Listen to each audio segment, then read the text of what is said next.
Hello, welcome back to the Evergreen RX. I'm your host, Hayden, licensed mental health therapist, Cancer Moon, and the first to get deep at any party.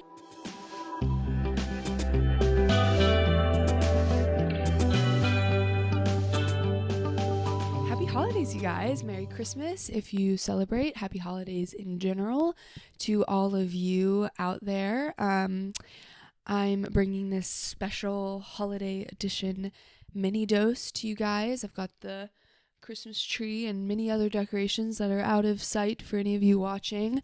Feeling the holiday spirit and wanting to talk about something else that is, alive and well during the holidays, which is the potential to be triggered. And just overwhelmed in general, seeing family, going back to hometowns, not seeing family, feeling alone or feeling like you're moving through grief or, all the complex things that can come up at this time of year. So I was hoping to toss you guys out a mini dose just in the nick of time to help kind of add to this holiday toolkit. I have a previous episode on finding joy in hard times, Minidose 16, and also my recent episode with Lauren Larkin on dealing with body image and eating during the holidays and comments we may get. So this is just kind of another episode to put in the holiday toolkit to hopefully support you guys during this time, which can be very fun and very festive, and also carry some hardship with it and carry some things that we really have to deal with. So I want to focus on that and provide you guys some support. So I'm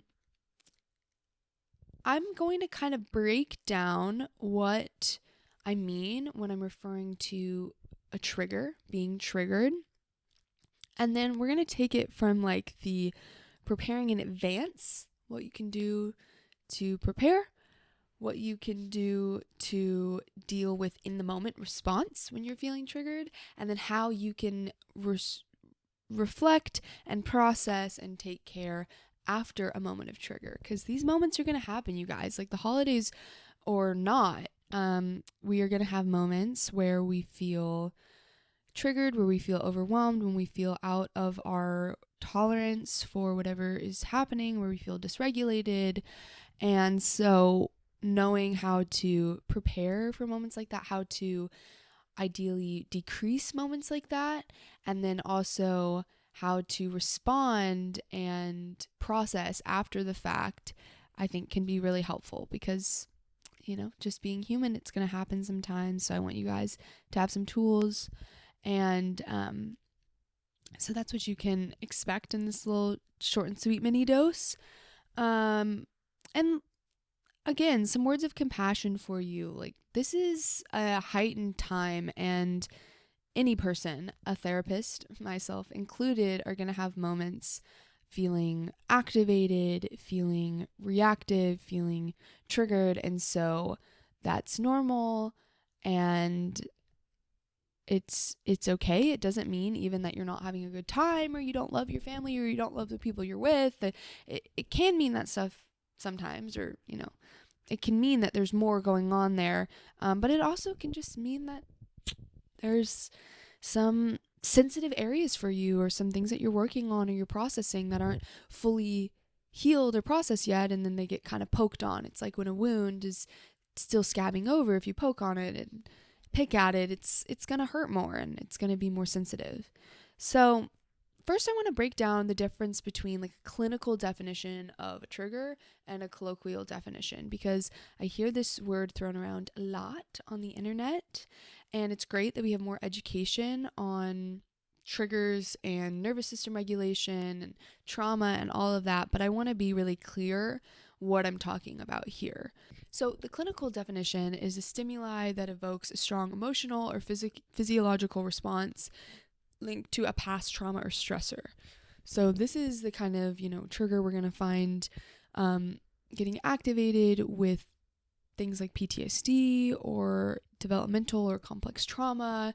And usually we'd find that these triggers are more visceral, I would say, more debilitating, or disruptive in some ways, and have a different kind of code or makeup to them, versus colloquially talking about like, being triggered really means any event, word, or action that causes discomfort or unease without a direct connection to the past. There may be connections to the past, but it's more creating this sense of discomfort, dis-ease, overwhelm. Maybe it's knocking you out of regulation a little bit or a lot, but there are differences, and I want to be clear that I'm talking more about the colloquial definition of a trigger.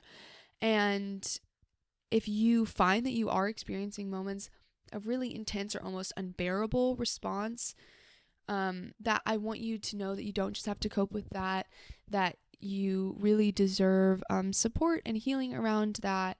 And I would advise to reach out for support, for help, to seek therapy if that is available to you. And I really feel that, and this stuff can be so intertwined. We can have some more clinically defined trauma triggers, and then also deal with just the more day-to-day overwhelm that I'm going to be talking about here today. So they're totally intertwined, but I want to just be clear about that distinction. Okay, so for preparing in advance, which I know it is Christmas, so if you're listening to this, you might be like, girl, I only have so much time. Like, I'm already here. This is already happening. But I think this can be helpful. All of these skills can be helpful at any time. It's never too late. And it's also something to keep in mind moving forward. And if you're listening to this episode at another time in your life, which you very well may be. So preparing in advance, things we want to think about: creating a conducive environment, practicing window of tolerance skills, and creating internal and external boundaries. Okay, so I'm going to break all these down. Creating a conducive environment means really considering where you're going, who you're spending time with, what situation you're walking into, and being thoughtful about these decisions. If there is an environment that is just really upsetting to you, and it's consistently upsetting to you, do you have to go? It makes me think of like people going home for the holidays and going back to like their local bar where you might run into a lot of people from your high school or your college. And if that's really upsetting to you, don't go if you can. So we want to think about these environments. And if we are going into environments that are not the best for us, maybe not our top choice, building in moments of decompression. So when I'm talking about decompression, this kind of gets me into more window of tolerance skills. So this is the second thing I was talking about. So window of tolerance, it's basically this idea like literally if you imagine a window, that when we're in that window, we usually feel pretty regulated, pretty calm or easeful. We have a lot of our abilities and skills accessible to us. Our emotions are within a more manageable range. But then we have things that can kind of push us out. Out the top of the window, out the bottom of the window, getting into hyperarousal or hypoarousal, which I'm not going to get into all that today, but you can look up an image of this if you want. But that's when we start to get what we call dysregulated, where we're going to like a fight, flight, freeze response. Some of our skills, some of our brain capacity might be offline. Our body is responding as if there's a threat. There's certain skills we can practice to help widen this window, to make it so that we are less easily pushed out of the window. So some exercises would look like breathing exercises, which can literally just mean like taking deep full inhales and deep full exhales. It doesn't have to be anything fancy, although it can be, and there's so many resources online for that. Biting off chunks of an overwhelming situation, kind of like what we like to call like titrating. So taking a step into something that's overwhelming and then taking a step back and letting your system kind of calm back down, so that over time you can learn that it actually is a safe environment if that is the case, and then your body will react a little bit more regulated in response to that environment. And so, those are things that we can kind of lean into to widen that window of tolerance, and also in moments where we can build in that decompression time, even if that means just going to the bathroom or going and grabbing coffee in the morning by yourself, doing some of those breathing exercises, listening to supportive music, repeating affirmations to yourself, all of that stuff is really helpful to kind of tap in with our body and remind ourselves that we actually are safe and it's okay. So then there's the internal and external boundary setting. So this really requires an awareness of what is tolerable for you. And again, being realistic. What actually is appropriate for you? How much do you feel that you have to give? This might differ than what people want you to be able to give, or the presence that they want to have from you. But you have to be honest with yourself if you're really wanting to show up the best way that you can when you are there, being clear about what is tolerable to you, what does feel comfortable for you, or manageable, and then setting those boundaries. So if it's not the most conducive environment for you and you decide that it would be better for you not to go, that is a boundary that you have to set and uphold. Even when you're getting pressured, really standing firm, like, no, I know what's best for me. I'm going to stay back, or whatever it may be. And looking at, what areas of control do you have? What parts can you make choices around that are best for yourself? Is there any way that you can bring in additional support? To know more on boundaries, I do have a Minidose 12 that's all about setting boundaries. So if this is an area you really struggle with, you might want to give that a listen, to really get clear on how to set these boundaries, how to uphold them and stay committed to them, even in the face of some of these like high pressure situations. Okay, so then it comes to in the moment response, which you guys might be needing this right now. This is like the really like apply it right now. We're in a moment of overwhelm. We're in a moment of trigger. What can I do? How can I recenter? So grounding skills, which you most likely have heard of before, probably because they really are effective. And especially when we're in a moment of being triggered, using your senses, using your body, looking around you, using sensory cues is one of the most effective and accessible things, because that's what's really important here is when we're triggered, we're not going to have everything accessible to us. The beautiful affirmation lists that we made, or the reframes that we've been able to create for ourselves on why we're doing what we're doing, or how it'll be okay, it'll pass. Some of that might not be available because when we're triggered, it's this full body response, and it takes over and it sets off a whole slew of things physiologically for us. So grounding is usually something that is more available, lower barrier to entry.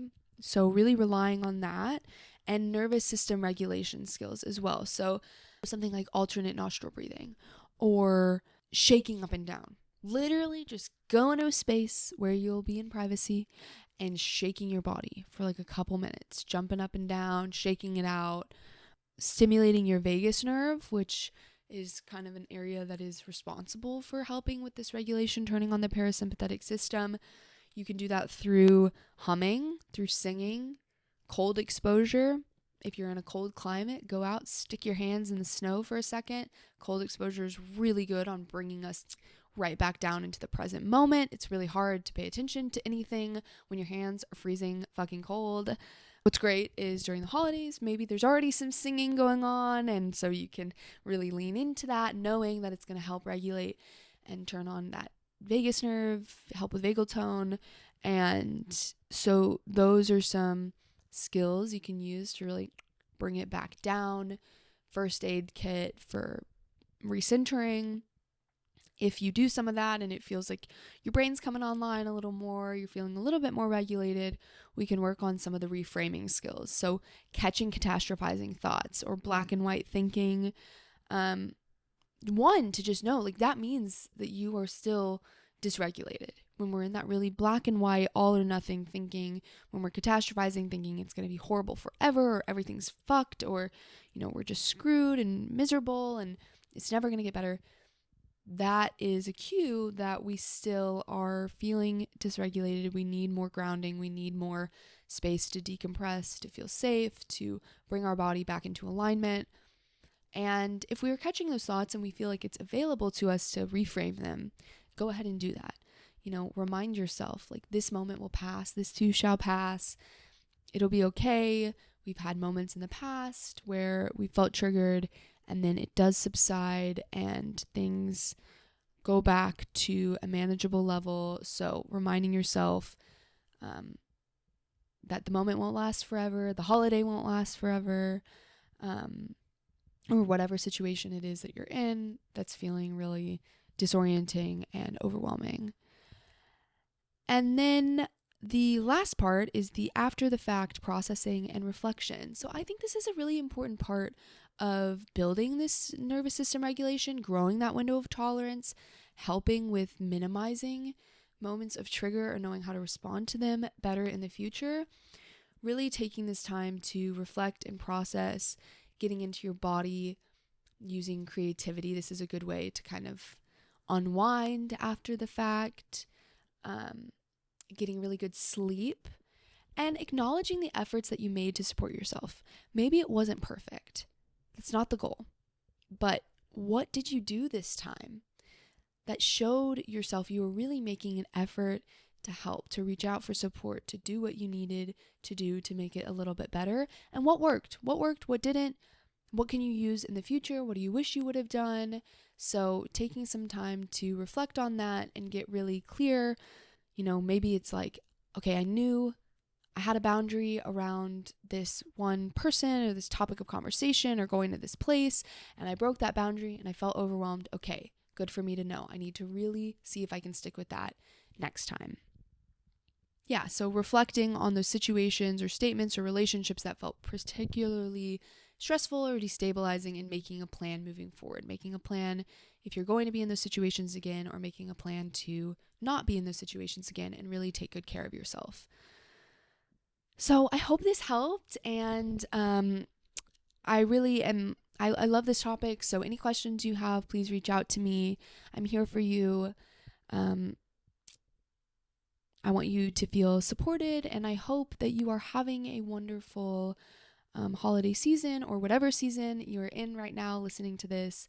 I hope that some of these tools help you and you're able to move through and feel safer and calmer and more in your body and more creative and in flow soon. And on the other side of this, it will pass, I promise. And yeah, I'm here for you. Thank you so much for supporting my podcast all this year. And if you left a review or if you shared this with a friend, thank you so much. It helps me. It means the world to me, and can't wait for more new episodes. And I'll be seeing you again very soon.